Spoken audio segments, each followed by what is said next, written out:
এখানটা চাটা অনেক মজা, যাদের আরো বিশেষ করে ঠান্ডা লাগে, সর্দি লাগে, শীতের জন্য এই চাটা অনেক বেস্ট, অনেক ভালো লাগে। তার ফ্লেভারটা কেমন?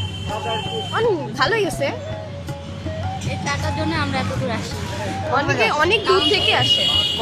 দারুচিনি দিই, লং দিই, এলাচ দিই, তারপর বিট লবণ দিই, তারপরে চাল ভাজা দিই, তিল ভাজা, পুদিনা পাতা, কালজিরা, মরিচ, মালটা, আচারও দিই। ওগুলা হিসাব করতে গেলে 10টার আইটেম হবে। এই ঠাকুরগাঁও রোডের মধ্যে এই ভাইয়ের চা অসাধারণ, প্রতিদিনেই একবার অন্তত হলেও চাটা খেয়ে যায়। আমি সকালে একটু কম খুলি, বিকাল 4টা থেকে রাত 12টা পর্যন্ত কমে করি।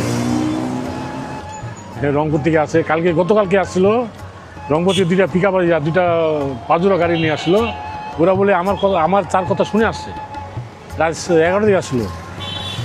চাটা খেয়ে যে এত সুনাম করছে, 14টা চা খেয়েছে, 14টা চা খেয়েছে। আর পরে একটা গাড়ি আসছে, লেডিস ছিল, সব লেডিস, ওগুলাও খেয়েছে। পরে আবার 7টা খেয়েছে।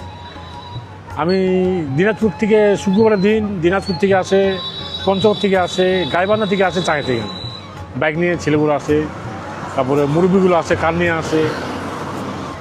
আমি আমার দোকান করা বয়স হলো 26 মতো পড়লো। 2001 সালে দোকান দিচ্ছি আমি।